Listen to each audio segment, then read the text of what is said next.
Some of you know, if you've been following my story at all on Facebook or Instagram, that I just returned home from spending a month down in Phoenix in a hospital, fighting for my number 3 daughter, Sera, to stay alive. I'm putting up a recent family pic. In fact, most of you know I have 4 kids, and I count 5 with my awesome son-in-law, Eric, who was up leading worship. And here's Sera. So what was supposed to be a mom and daughter getaway for a few days inadvertently turned into a fight to keep Sera alive. Developing a rare blood disorder, her antibodies began attacking, destroying her red blood cells. Virtually no blood was left in her body. Sera was really sick, and it got real crazy real fast. In fact, I just want to pause a moment and say thank you to so many of you who are undergirding our family in prayer. You were sending coffee and food cards to keep us in the fight. You provided a car and lodging, above and beyond support. In fact, thank you. I'm so grateful for our church family. In fact, update, I have not posted one recently. Sera is home now, no more dialysis, and she's slowly recovering. It's amazing. I know. We've got a long road back yet, but miraculously, she is alive. So back to my hospital story. Day 3, Sera was stable enough to move out of the ICU, but somehow in the chaos of all of the urgent, a COVID test that should have been given to her had gotten overlooked. So just after getting settled into her new room, we were now quickly ushered down to the COVID wing for what we understood to be a temporary move. Received the rapid COVID test, back to her room privately. Well, the COVID wing, I discovered, was a whole nother world. Fully gowned, fully gloved, and slippered, nearly every inch of the body was completely covered, and of course, everyone is masked up. But not the masks that we are all accustomed to. These were the full facial masks, like worn in the movie Outbreak, virus movies gone bad. Those masks, where not a droplet of fluid gets out, or 1 iota of air gets in. Now, it also quickly became apparent that the nursing staff had no idea what to do with me. When Sera got wheeled in, me alongside, they all just stopped and stared. I was an anomaly at the very least, a major exception at best. I wasn't supposed to be there. But because Sera has a disability, autism spectrum disorder, arguably I was allowed to remain as her caregiver. Apparently, though, this was still not the norm, and one nurse in particular, she wasn't trying to hide her displeasure and her irritation as she began to gear me up per COVID protocols. Now, this is where it got real for me real fast. I began battling immediate, full-on claustrophobia. I couldn't breathe. Panic was overtaking me. I mentally tried to calm myself and intentionally slow my breathing. In fact, mad respect for all the healthcare workers that have sustained this day in and day out since COVID hit. I seriously have no idea how they do it. And secondly, now fully geared up, they wheel us into Sera's new room, shut the door behind us, and only discover there was no air conditioning in the room. Apparently, it was broken. Phoenix Hospital, 113 degrees outside, almost 90 plus degrees in the room. Full-on sweat began pouring down me. And I'm still trying now to stave off the panic, the hyperventilation, heightened now by the heat.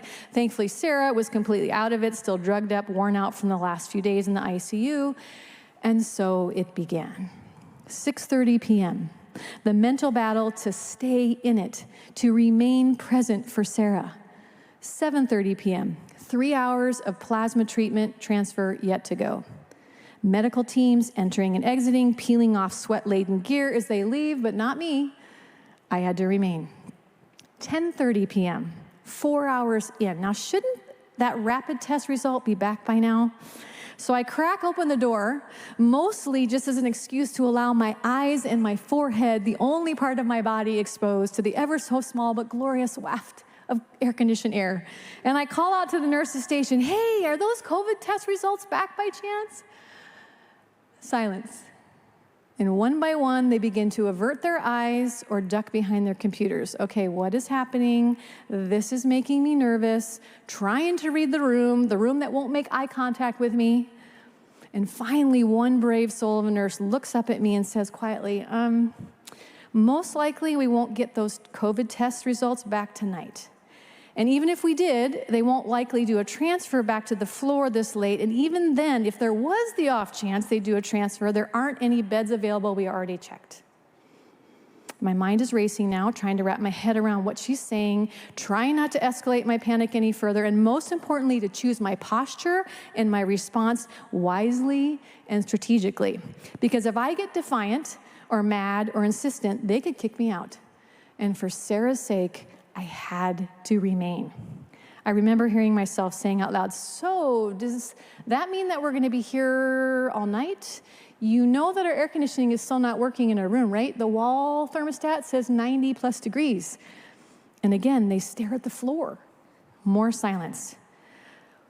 Okay, so walk me through this. I know you're all just trying to do your jobs, and my being here is an exception for Sera, which I'm so grateful for, but no one has told me anything, so just give me the rules.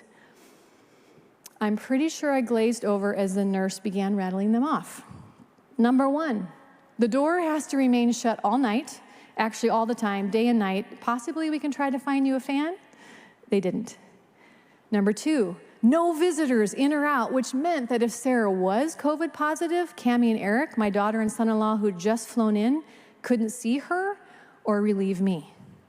Number 3, until test results are confirmed, no eating or drinking in the room, not even water.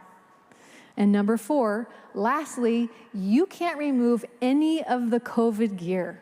You must remain fully geared up while you sleep. Wait, what? I have to sleep in this? This was turning into a Twilight Zone episode. You know where the non-crazy person gets locked up against their will in an asylum and then they go crazy?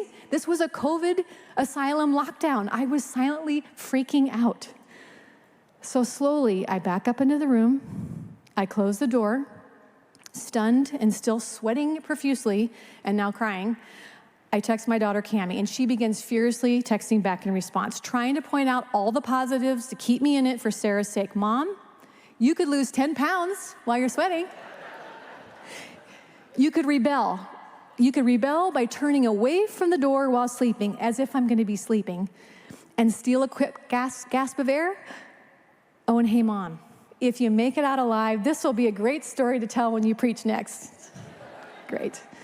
Okay, so what am I going to do, right? I have to go into mode. The first things first, the obvious, I had to strip down underneath the gown, which then became like a plastic shower curtain that stuck to me everywhere because I was drenched in sweat.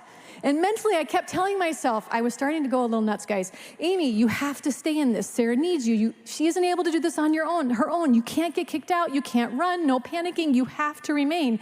Because people all over the world across history have survived far worse, like POWs. Yes, POWs in cages, and at least you have a toilet. You can do this.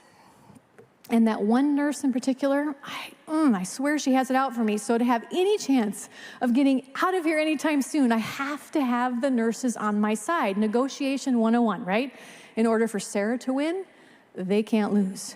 So I've got to keep my sense of humor intact and theirs, and I have to find a way to have an excuse to open that door. So over the next few hours, I began hollering things out the crack of the door like this. Hey, does sticking my head under the bathroom faucet to get a drink or cool off count as COVID protocol violation? Or hey, do you have any cute flip-flops to go with this new sauna attire? Or my personal favorite at 2 a.m. Hey girls, you have been holding out on me because I have in my hand a 5-page full-color culinary services menu, and it says that I can dial this extension and order whatever I want to eat. And without missing a beat, that nurse that I was slowly beginning to win over hollers back, girl, you better get your skinny white self back in that room, and I don't want to hear one more peep from you. And later, that nurse, pretty sure it was her who snuck a cold bottle of water onto my bedside table without saying a word. Now, I'm embarrassed to admit how my mind continued to digress, spiraling dramatically even further in the wee hours of the night. Such a mental battle. I kept repeating to myself to stay in it and remain for Sera. I got this. I can do this. I can do this. I can remain. I know how to do remaining. I got this. 5:45 a.m. The maintenance guy quietly arrived, slipping into the room to fix the AC, and I was literally giddy. My hero! I yell. I scared him. He jumped. I almost leapt out of bed to hug him until I remembered refraining that I was wearing very little under my COVID gown, which now had become wallpaper glued to my body from all the sweat. 6 a.m. a nurse came in with a huge grin to let us know that the COVID test results were negative. So they could start requesting a transfer back, the COVID attire could come off, and the room was being flooded with air-conditioned air. All was well in the world, at least in that small victorious moment. I had persevered and I had remained, which was so vital for Sera that I did. 2 days later, still in the COVID wing because there were still no beds that had come available, but now with AC and without the COVID gear, so we were all good. The nurse that I swore didn't like me, but I had fought valiantly, I thought, to keep on my side that first night. She walks into the room and shuts the door behind her. Hey, Amy, I want to apologize. I was in some mood the night that you came, and I'm sorry. But I also want you to know why. And she began to tell me your story. Earlier that day, one of her sisters had had labor complications, and the baby, her niece, was in the ICU fighting for her life, just like Sera was a few days earlier. And the same day, right before her shift that night, she was the first on the scene after getting the call that her 18-year-old nephew from another sibling had been shot and eventually died of a gang-related gunshot wound to the head. And she was the one holding him in those last moments. I'm so sorry, I said, and we talked, and we cried, and we talked some more. I asked her, I said, hey, why did you come in that night? I mean, you could have gotten your shift covered. And do what? She said. Stay at home? Process? All alone? No. I came in, and my team, they rallied around me. They prayed for me. In fact, even a patient prayed for me. It was good. And you, she said to me, you, girlfriend, you made me laugh. So thank you. And I wanted to tell you my story, Amy, because I knew that you would get it. Just remain. Just abide in Jesus. That's all he asks you to do. He does the rest. And then watch how he will bear the fruit in you. The fruit that you may not have known you were even capable of, or maybe you didn't realize that someone else might desperately need. Extended at just the right moment to love everyone always.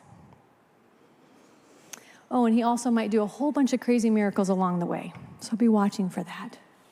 Jesus on full display in all his glory. When we abide, when we remain, he abides and remains in us. I have told you this so that your joy may be in you, my joy may be in you, and that your joy may be complete.